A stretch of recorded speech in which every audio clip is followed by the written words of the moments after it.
High speed trains तेज, मौसर और निस्बतन माहौल दोस्त होती हैं।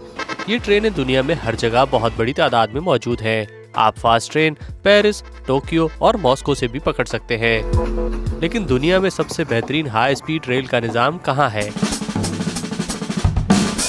जी हाँ, चीन में। 1/3 से भी कम अरसे में चीन ने तकरीबन 40,000 किलोमीटर का ऐसा हाई स्पीड रेलवे नेटवर्क तामीर किया है जो मुल्क के तमाम बड़े शहरों को आपस में जोड़ता है।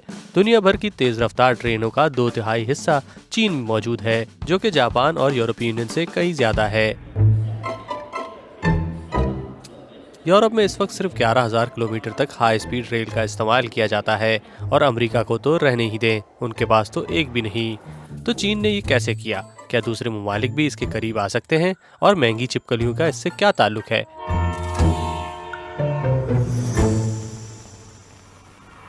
चीन का ये कारनामा कितना मुतासिरकुन है, आपको ये बताने के लिए हमें थोड़ा माजी में जाना होगा। सन 1964 में जापान तेज रफ्तार ट्रेन शुरू करने वाला पहला मुल्क था।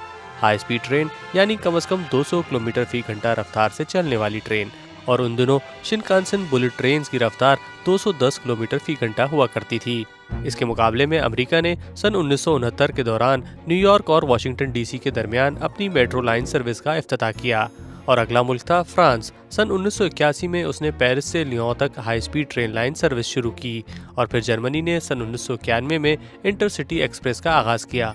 इटली, स्पेन और रूस ने भी जल्द ही अपने नेटवर्क तामीर कर दिए। इन ममालिक के बरक्स चीन का रेलवे नेटवर्क ज्यादा तब्दील नहीं हुआ और हाई स्पीड ट्रेन के लिए बिल्कुल साजगार नहीं था। लेकिन फिर चीन के मुआशी बूम से ये कारनामा हकीकत बन गया। चीन ने हाई स्पीड रेल इजाद नहीं की, लेकिन उन्होंने इस आइडिया को बहुत अच्छे तरीके से अपनाया है। यह है मार्क स्मिथ। इन्हें द मैन इन सीट 61 के नाम से भी जाना जाता है। ये इंटरनेट के सबसे मशहूर ट्रेन ब्लॉग्स चलाते हैं, इसलिए इनको इन ट्रेनों में बहुत ज्यादा सफर भी करना पड़ता है। अब वो अपने बनाए हुए नेटवर्क के एतबार से किसी दूसरे तेज रफ्तार ऑपरेटर से बहुत आगे हैं। ये नाकाबिल यकीन हद तक मुनज़्ज़म है। तेज रफ्तार नेटवर्क पर तमाम मुसाफिरों की नशिस्त रिजर्व होती है। उन्होंने बोर्डिंग के तमाम अमल को खत्म कर दिया है। आज आप बीजिंग से शंघाई यानी 1300 किलोमीटर का फासला सिर्फ 4 घंटों में तय कर सकते हैं। आप शिमाल से जनूब में बीजिंग से गोंगजू 22 घंटों के बजाय 8 घंटों में पहुंच सकते हैं। और अगर आप चाहें तो ऑक्सीजन की सप्लाई और मुनफरिद रंगीन खिड़कियों के साथ सतह समंदर से 3000 मीटर की बुलंदी पर बुलेट ट्रेन में तिब्बत जा सकते हैं, ताकि इतनी ऊंचाई पर आपकी जिल्द धूप की शिद्दत से महफूज रहे। तो ये सब कैसे मुमकिन हो गया? इसकी एक बड़ी वजह है मयारी कीमत। चीन में 1 किलोमीटर हाई स्पीड ट्रैक की लागत 17 से 21 मिलियन डॉलर बनती है, जबकि यूरोप में ये कीमत 25 से 39 मिलियन डॉलर तक पहुंच जाती है।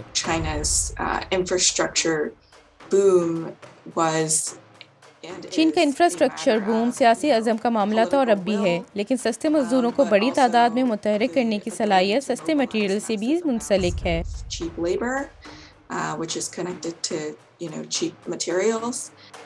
ये सिसिलिया हान स्प्रिंगर हैं, जो चीन की बुनियादी ढांचे की पॉलिसी साजी के माहौलियाती असरात पर तहकीक कर रही हैं। वो बड़े पैमाने पर स्टील, एल्युमिनियम और दीगर कार्बन ज़दा मवाद लेते हैं जो मकामी सतह पर हासिल किए जाते हैं, और मकामी प्रोड्यूसर्स के इस्तेमाल से मईशत में यकीनन बेहतरी आती है। सन 2008 के बीजिंग ओलंपिक्स तक चीन ने अपनी पहली हाई स्पीड लाइन का आगाज कर दिया था, जो कि बीजिंग से तियानजिन तक 350 किलोमीटर फी घंटा की रफ्तार से चलती है। इन्होंने 4x4 नेटवर्क से शुरुआत की थी, यानी 4 ट्रैक शिमाल से जनूब तक और दीगर 4 मशरक से मगरिब तक। डेविड फिंग एक गैर जानिबदार रेल नेटवर्क रिसर्चर हैं। वो चीन के हाई स्पीड रेल नेटवर्क के माहिर हैं।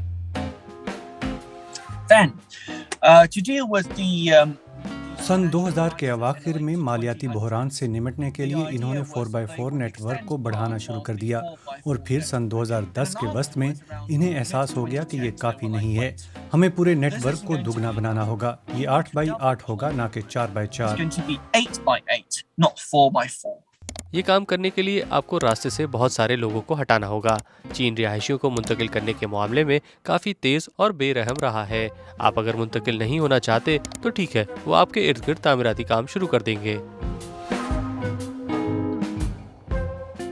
लेकिन सिर्फ इंसानों को ही मुंतकिल नहीं करना होता। मिसाल के तौर पर जर्मनी के शुटगार्ट रेलवे स्टेशन की मंसूबाबंदी सन 1995 में की गई थी, लेकिन अभी तक मुकम्मल नहीं हो सका। इस प्रोजेक्ट में बजट और मंसूबाबंदी के मसाइल के साथ साथ छिपकलियों का मसला भी शामिल है।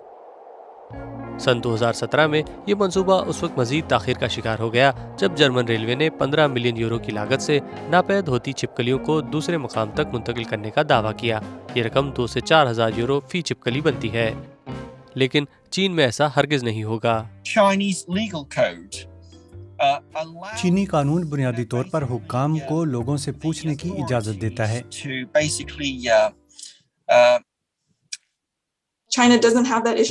चीन के लिए ये मसला नहीं है क्योंकि वो अपने इख्तियारात इस्तेमाल कर सकते हैं, लेकिन इस अमल ने यकीनी तौर पर इस नेटवर्क की तरक्की को फाल बनाया। सन 2013 तक चीन 10,000 किलोमीटर तक हाई स्पीड रेलवे नेटवर्क तामीर कर चुका था। ये रकबा उस वक्त पूरे यूरोप में इस्तेमाल होने वाले नेटवर्क के बराबर बनता है और इनको मुनाफे की फिक्र करने की जरूरत नहीं है। बहुत सारी रेलवे लाइंस अभी भी खसारे में जा रही हैं। क्यों? जाहिर है सियासत। मेरे ख्याल में इसका एक जवाब इतनी बड़ी तादाद है। अगर ये बहुत जल्दी माशी तौर पर मुस्तहकम नहीं रहे तो इनसे कुछ और मकसद हासिल किया जाएगा। चीन के ऐसे दूर दराज इलाकों के बारे में सोचें जैसे कि सिंकियांग और तिब्बत, जो कि बेल्ट एंड रोड मंसूबे का हिस्सा हैं।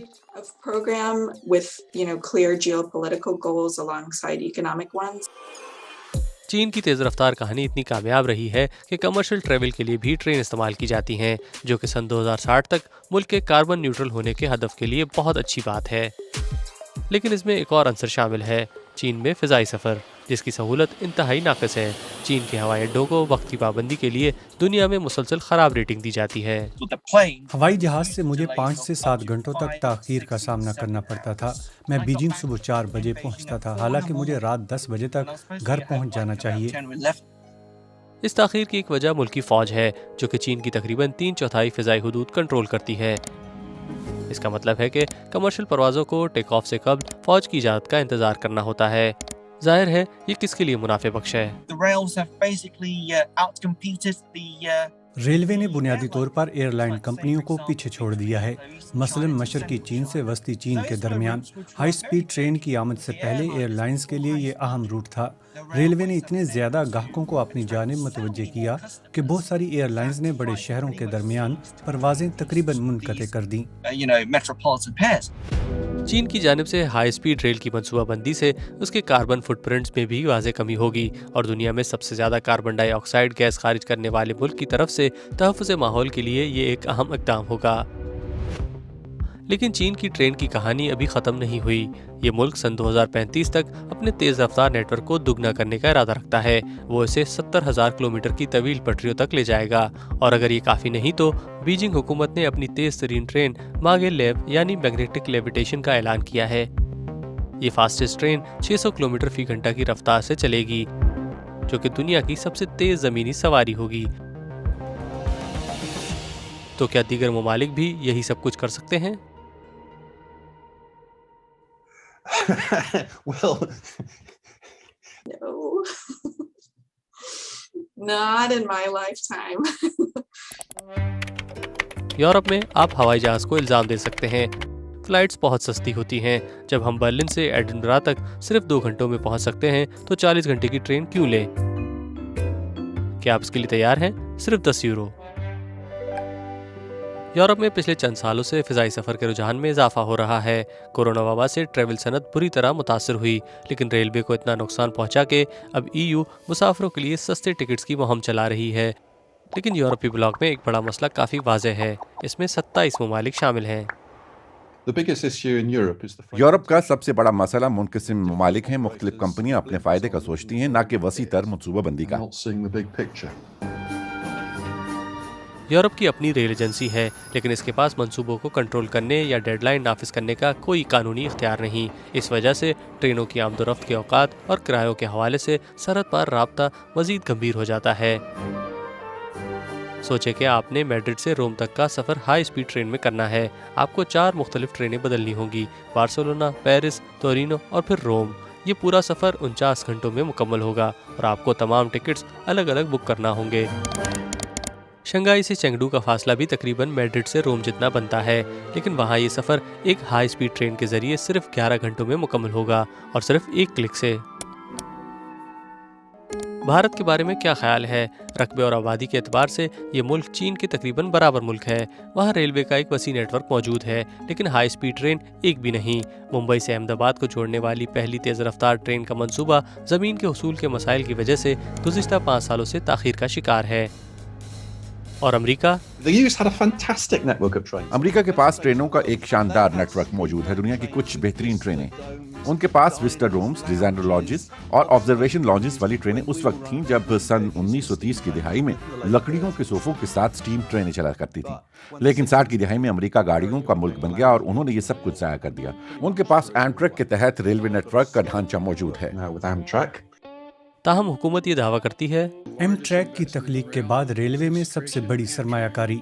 گاڑیوں سے محبت کرنے والے ٹیکس دہندگان نے کبھی بھی سیاستدانوں پر اس حوالے سے دباؤ ڈالنے کی کوشش نہیں کی۔ I think in the US, more than anything. میں سمجھتی ہوں کہ امریکہ میں پالیسیوں میں تبدیلی سے زیادہ یہ بنیادی کار کلچر ہے جو یہاں گاڑیوں کی ایجاد کے بعد سے شروع ہوا۔ میں سمجھتی ہوں کہ ہمیں ثقافتی عوامل کو نظر انداز نہیں کرنا چاہیے۔ Cultural factors. ایسا نہیں لگتا کہ کوئی ملک جلد ہی چین سے مقابلہ کر سکے گا، لیکن چین نے سب کو ایک ایسا راستہ دکھایا ہے جس سے تیز رفتار ٹرینوں کا مستقبل یقینی ہو سکتا ہے۔ تو آپ کے ملک میں ہائی سپیڈ ریل کا نظام کیسا ہے؟ ہمیں کامنٹس میں بتائیے۔ اب مجھے اجازت دیجیے، مجھے ٹرین پکڑنی ہے۔